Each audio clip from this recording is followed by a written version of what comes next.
Assalamualaikum and hello everyone. Here I am, Humaira Begum, and together with my other group members are going to dive into the two case studies under the topic of management training and Spotify respectively.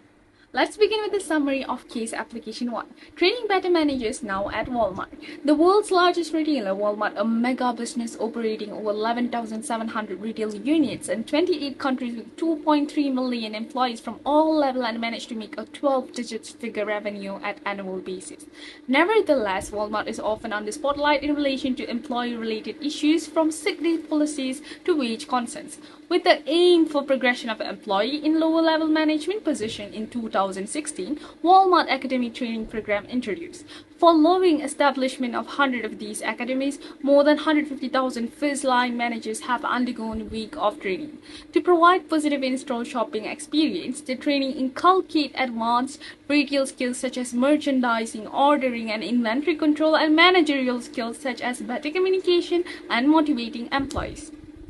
With online sellers creating a massive competition, brick-and-mortar retailers have to figure out ways of drawing customers into their stores, and for Walmart, this means they have to create a well-trained and engaged workforce. So it begins with managers, which then will be focused on training their employees to be attentive on customers. This matter is really significant to Walmart that $2.7 billion of investment spent on employee training and rising employee wages. Yet they are companies that obviously don't focus on training managers as Walmart does. Statistics indicate about 26% unprepared to transition into management roles, 58% don't receive a single help for this, while about 48% totally fail as a first time into transition. Considering managers' crucial role in shaping employee motivation and engagement, hence Walmart is doing a great investment. Alright, so moving on to the first discussion question, why would companies want their lower level managers to be successful in their positions? So first, in Walmart's case, they made their lower level manager into a successful one by giving them a training program called the Walmart Academy, which they provide skill in technical retailing and also managing capabilities. These are the skills essential for the quality of operational, customer satisfaction, customer experience in shopping, employees' motivation, and also employees' performance in daily basis. To explain clearly what I mean is that company care for their lower level manager success because their performance deeply affect and influence the operational work.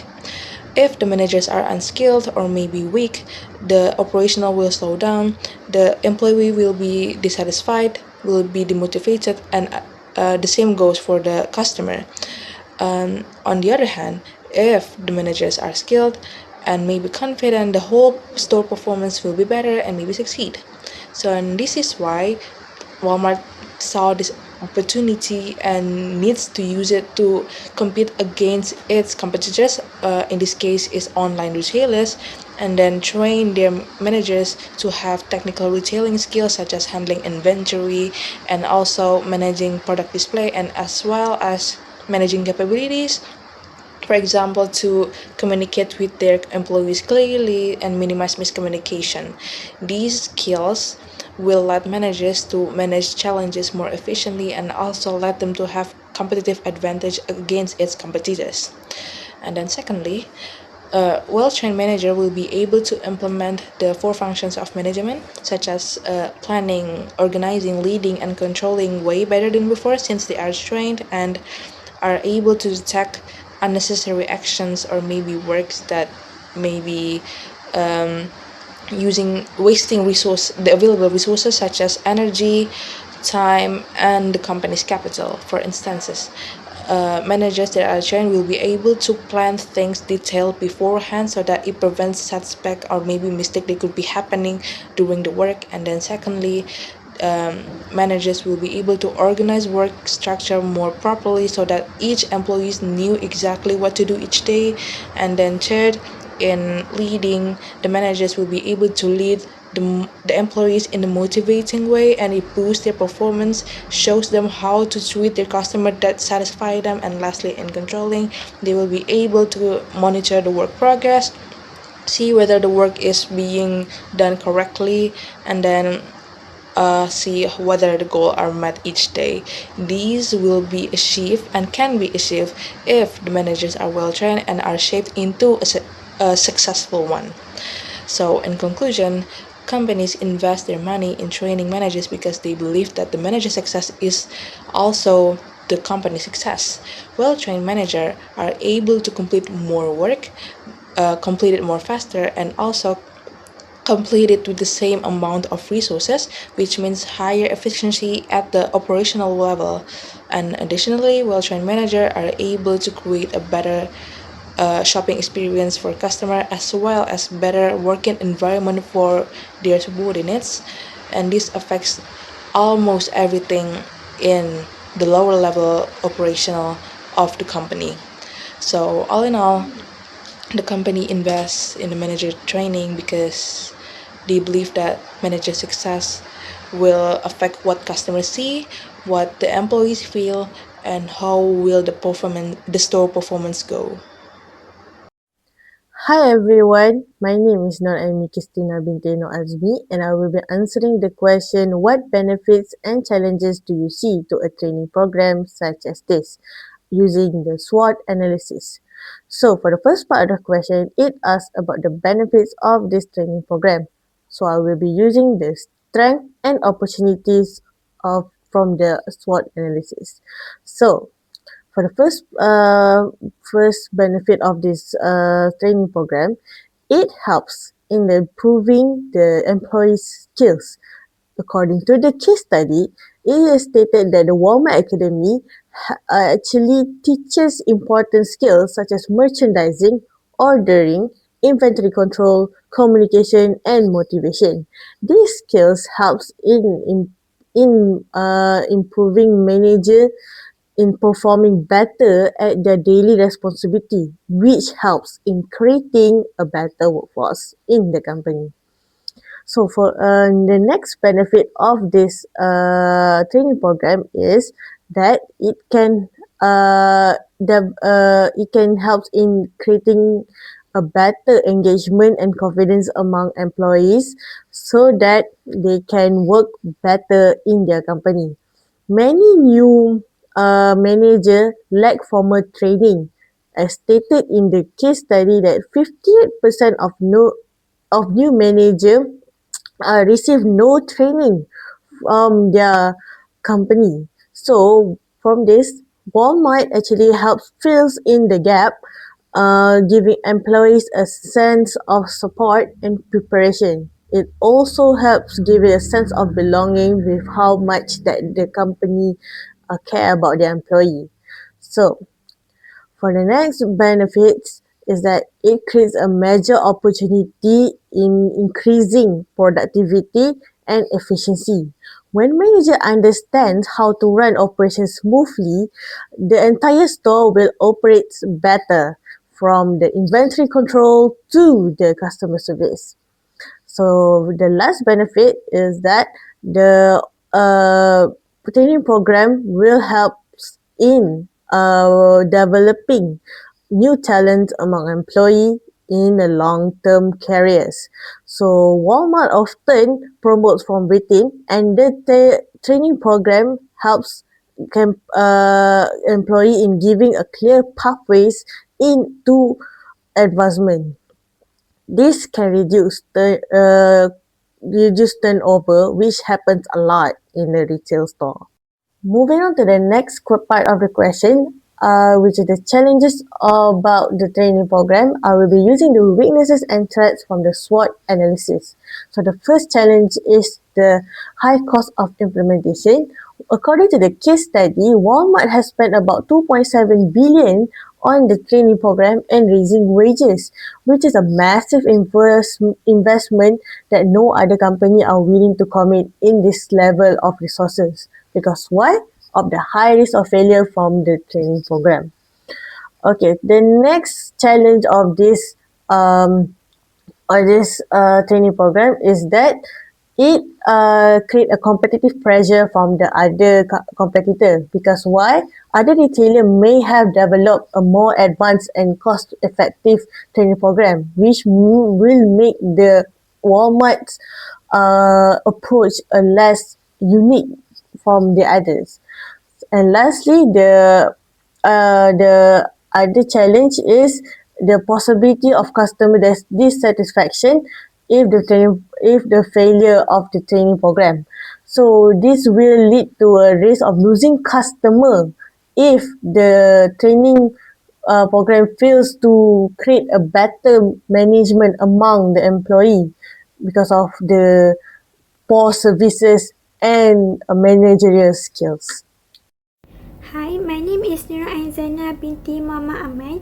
I will be presenting my answer for question 1-12.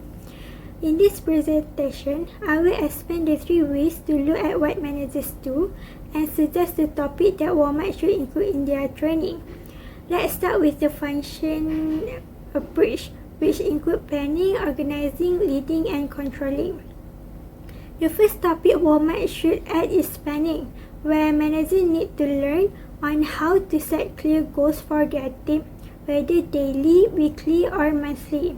So from the training, they can learn on how to use the SMART method, which stands for specific, measurable, achievable, relevant, and time-bound.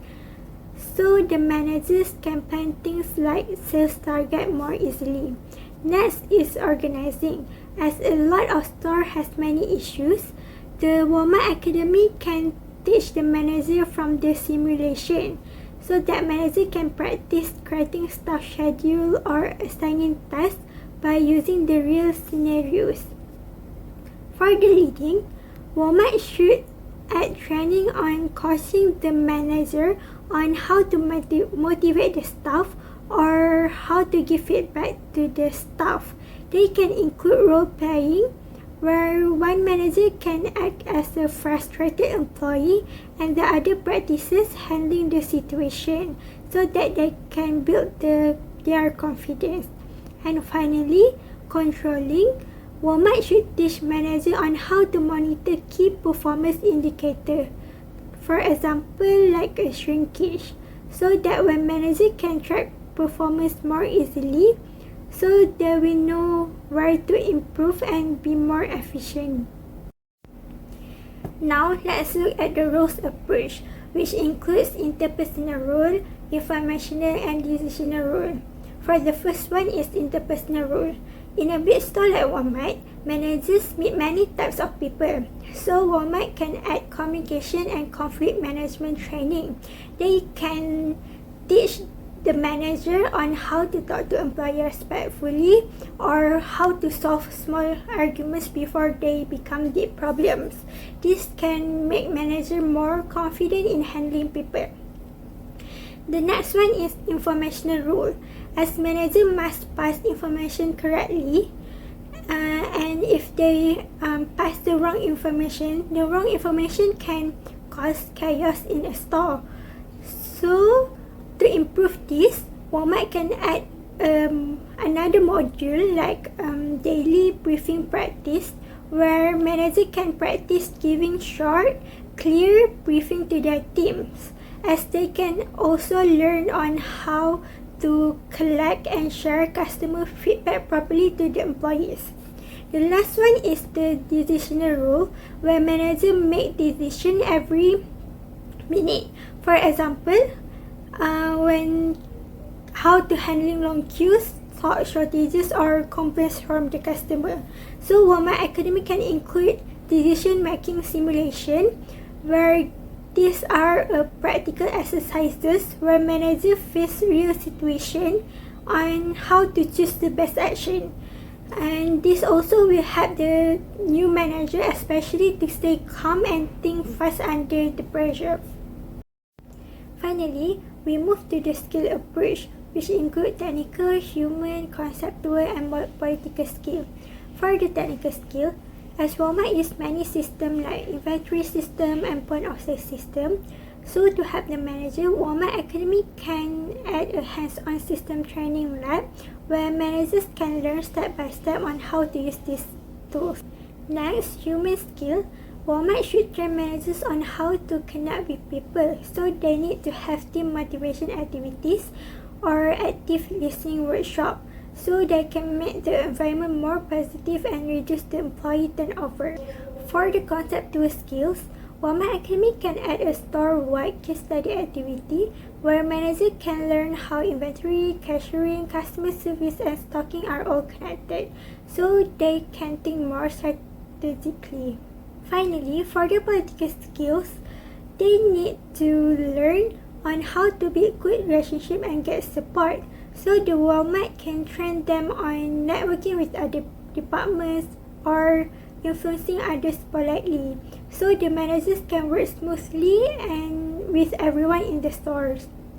Question 1.3. As many college graduates are reluctant to pursue a career in a retail organization, what can a company like Walmart do to attract talented fresh graduates? As the world's largest retailer, the first step that Walmart can carry out is definitely change the negative perspective that people tend to have regarding retail organization, that it only revolves around working overtime and burnout as portrayed by media in general.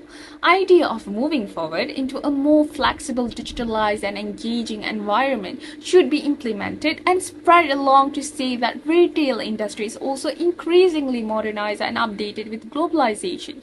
To point out, some may have implanted the idea of retail organization as a place for constant footwork and multitasking only. As a well-established company, Walmart should definitely initiate action to make a difference by incorporating automation and AI into the job scope and provide a balance between work and rest for the employees so that they feel more content and accomplished with their work. On the other hand, Walmart should carry out captivating employer branding, which will not only give the talented fresh grads huge confidence to step into retail organization, yet to be more loyal into contributing back, since the company is fully invested to sculpture their employees into successful workers with perfect skills. Even the talented fresh grads have the same concern as others when it comes to job application, which is prior job experiences. Hence, Walmart can use a universally used medium such as social media to showcase the company value, which focuses on opportunities, which comprises of improving employees' interpersonal, technical, and conceptual skills, and create adaptability in managing the skills as rising along the managerial hierarchy. Adding to that, economic uncertainty may cause fresh grads to be worried about laid-off and unemployment. Through employer branding, this mega business should advertise their workforce strategies, which entails around focusing on retention, efficiency, and upskilling rather than aggressive expansion alone. With this lucrative beneficial step, which focuses on workers' growth and development implemented, this will act as a booster for talented fresh graduates to join retail organization. Hello, my name is Arzaki Raisa Karina, and I'm gonna answer the question 114. Does an organization have an ethical responsibility to assist new managers to transition into their position? Why or why not? The answer is yes. Organizations do have an ethical responsibility to support new managers. Managers play a vital role in the organization. They are the ones that direct and oversee the activity of other people. So this responsibility affects employees and the organization. Ethically, when an organization promotes or hires someone into this position, they have to give the new managers the training, skills, and guidance needed so they can adapt well.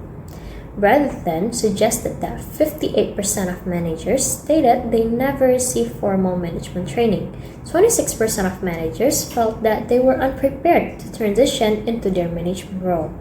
So what happened if the company didn't support new managers? This could affect the employees, the manager, as well as the organization. First, employee job dissatisfaction. Managers' behavior often directly impact the employee's job satisfaction. Managers' inability to lead, motivate, communicate effectively and clearly may create confusion, frustration, and even stress among employees. This could even influence the employee's turnover intention. Next, managers' difficulty prioritizing tasks or managing workloads. New managers have a difficulty accepting responsibilities for the mistakes of team member, and they just avoid the criticism by handling the more complex work themselves. This will overwhelm and stress the manager because they are handling too many responsibilities at once without the organization guidance and assistance. Next, bad brand image. Everything that staff says or does reflect the organization as a whole.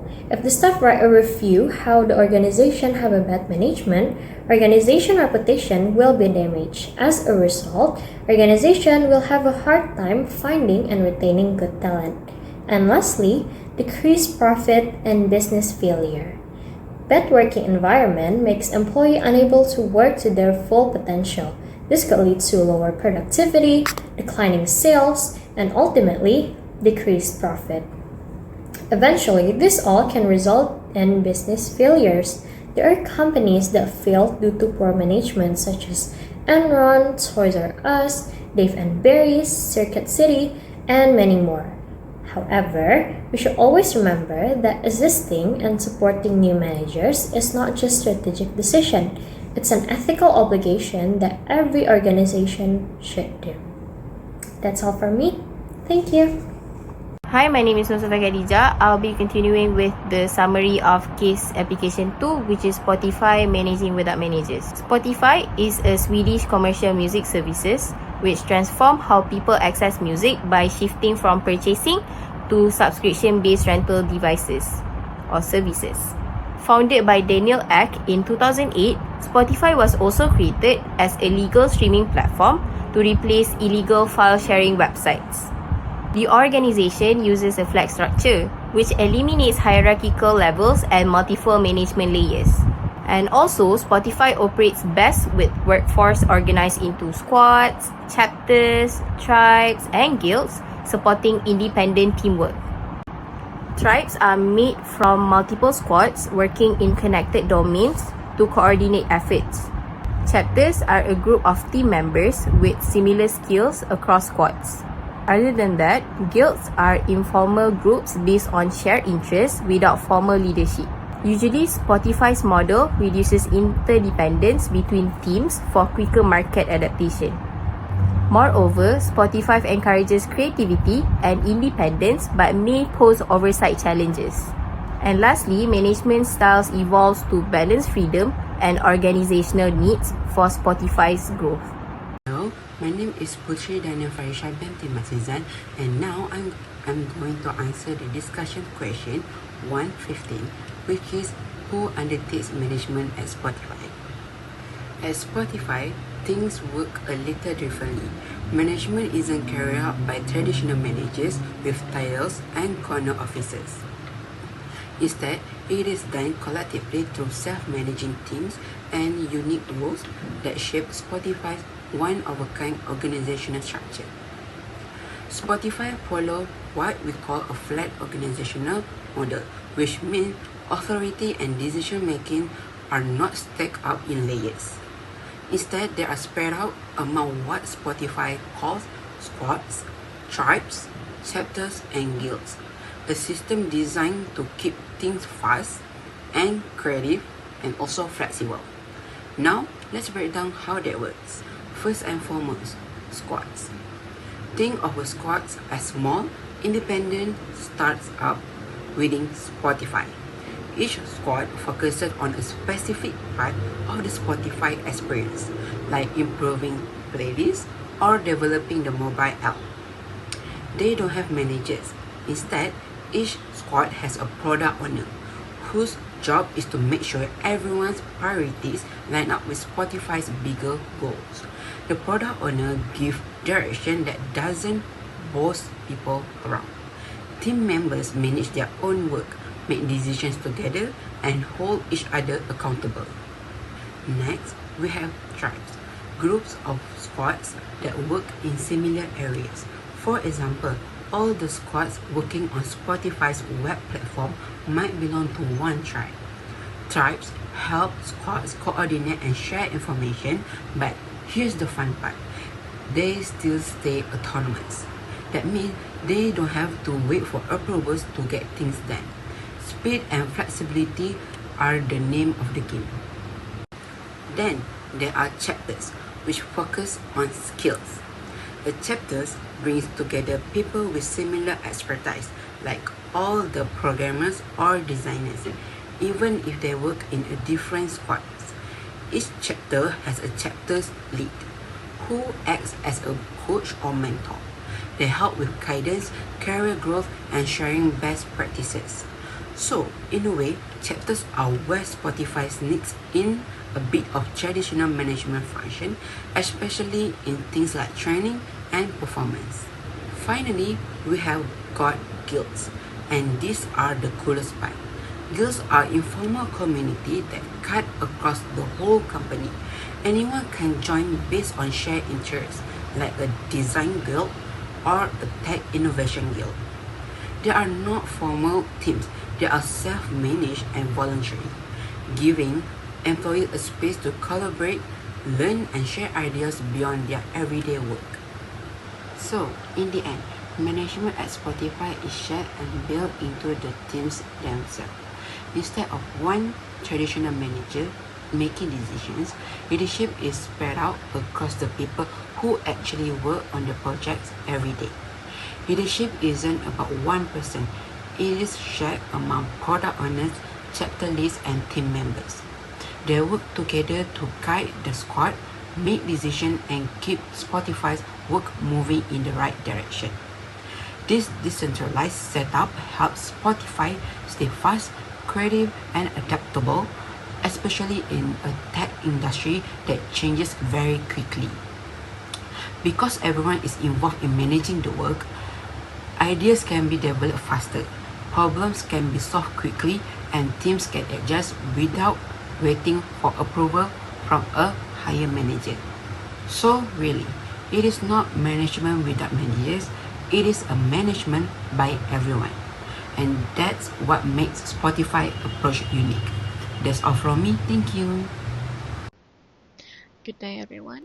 This is Yasmin, and I will be presenting question 116, which discusses how Spotify might manage poorly performing individuals or teams and whether this could be a problem for the company. And here I have simplified the information in table form, presenting the potential types of poor performance, how Spotify might manage each issue, and why these issues could be a problem. So the first type of poor performance is schedule slippage. This happens when teams cannot complete their assigned tasks or product features within the planned timeline. So I think that Spotify might manage this through capacity planning.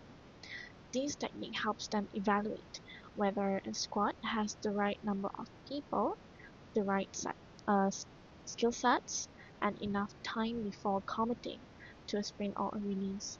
And if delays occur, the workload can be redistributed or timelines can be adjusted later. If this issue is not managed properly, it shall lead to a delayed feature releases.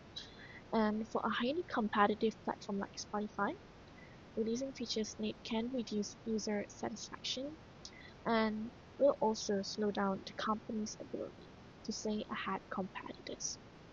Right, so the second type of poor performance is insufficient team participation.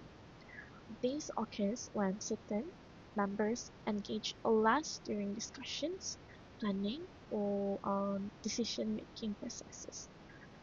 Spotify might handle this through regular health check assessments, where these are simple surveys where members rate their feelings about teamwork, clarity, happiness, and also the workload. And often, low scores show that the squad needs attention. Okay, and this allows leaders to know that there are communication issues or moral problems happening, and they will prevent it from growing even worse, right? And if this is ignored, the morale and motivation of employees can decline. So when a squad becomes disengaged and less productive, this will also affect the quality of collaboration across the entire tribe, right? So for the third example, it is poor code quality, especially among developers. This includes code that has too many bugs, which causes system instability or requires frequent rework. So Spotify might manage this by conducting technical skills coaching, where senior engineers guide developers through pair programming, structured code reviews, and do targeted learning sessions to actually improve your skills and reduce errors in code making. If this problem persists, it shall create dependency overload, where other team members may constantly need to fix or support someone's work, slowing down the entire development process. Okay, so to sum up, poor performance can affect Spotify's speed, product delivery, and team collaboration. However, with techniques that I have mentioned earlier, such as capacity planning, health check assessments, and technical skills coaching, Spotify is surely able to detect and address these issues early. This ensures that their squads remain productive, aligned, and able to deliver high quality work to concerns effectively. That's all. Thank you. Hi, I am Zahra, and I'm going to be answering the discussion question 117 for the second case study. So, the question is, are there any similarities to traditional management at Spotify? So, before we can directly answer the question, we need to first understand what traditional management is in the first place. So, typically, traditional management refers to hierarchical organizational structures with a laid out chain of command. Basically, what this means is that each member of the organization would have a defined role and they know who to report to regarding whatever work that needs to be done. So that is how traditional management works. Now, to answer the question whether there's any similarity at Spotify, generally, Spotify's management practices lean more towards non-traditional management due to its flat organizational structure. However, if you look into detail, you would know that Spotify's management is made up of squads, tribes, chapters, and guilds, as explained by my group mates earlier. So because of this, the similarity to traditional management at Spotify may vary from group to group. So let's start off by looking into squads first. So for squads, there is very little traditional management implemented within each squad. This is because squads are independent groups, meaning that they are self-managed and they make decisions on their own collectively as a group. So they do not need a team leader to direct, plan, or control the operations of the group. Within each squad, the only existing separate role are product owners, but product owners are not exactly considered leaders or managers because they don't carry out the basic leadership functions. Instead, they are simply just meant to ensure that work is prioritized throughout. So that's why there's very little traditional management for squads. Now, moving on to chapters, on the other hand, chapters definitely align more with traditional management because it shows a clearer and more recognizable hierarchical organizational structure. So each chapter is led by what is called a chapter lead, who essentially acts as a line manager. So the chapter lead is responsible for matters regarding the staff, their development, pay, and progression, which are all considered traditional management functions. So the purpose of chapters are for Spotify to enforce structure, accountability, and consistency across the organization. But it is important to note that chapters focus on the staff, the people's development, and not the actual day-to-day workflow of the group. So this confirms that chapters have elements of traditional management while still allowing Spotify to have its flexibility and balance in the overall structure. Now, lastly, as for tribes and guilds, they do not really practice any traditional management whatsoever because they are groups that fully operate on their own. So they don't have any formal higher-ups overseeing or giving instructions. So this makes them completely flat in structure. So instead, both tribes and guilds center on collaboration and coordination networks instead of control or authority. So therefore, they have no similarity to traditional management.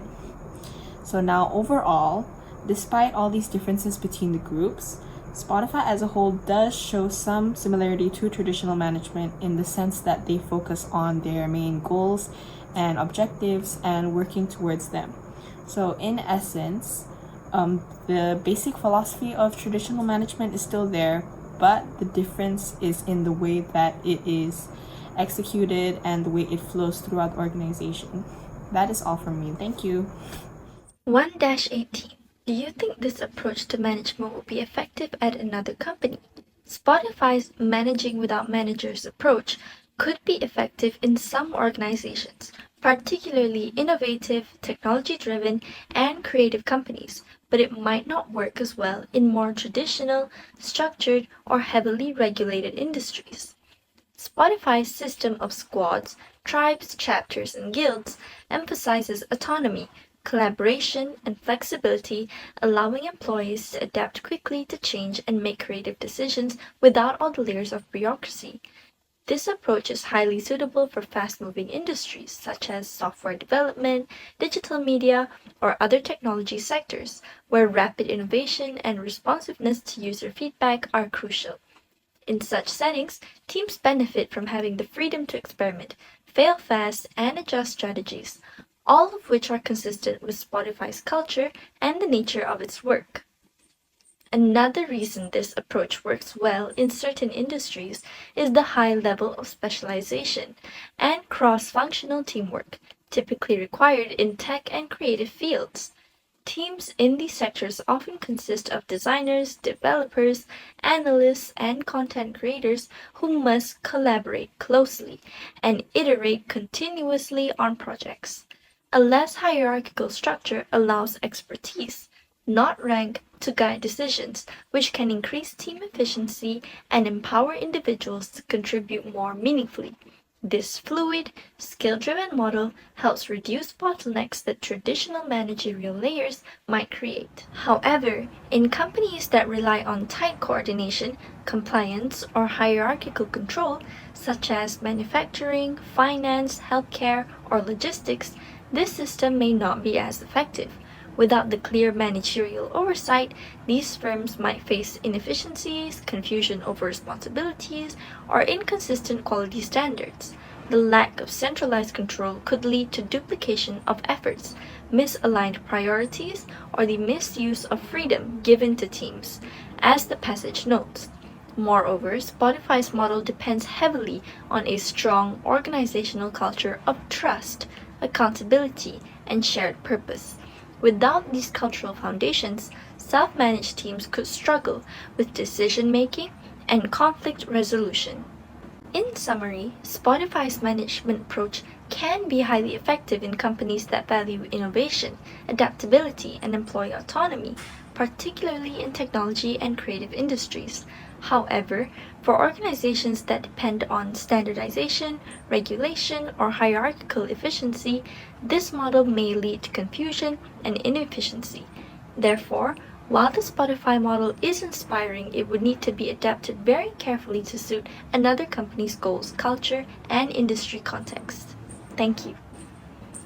In summary, Spotify's management approach can be highly effective in companies that value innovation, adaptability, and employee autonomy, particularly in technology and creative industries.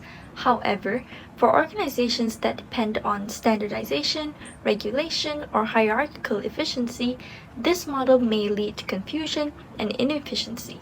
Therefore, while the Spotify model is inspiring, it would need to be adapted very carefully to suit another company's goals, culture, and industry context.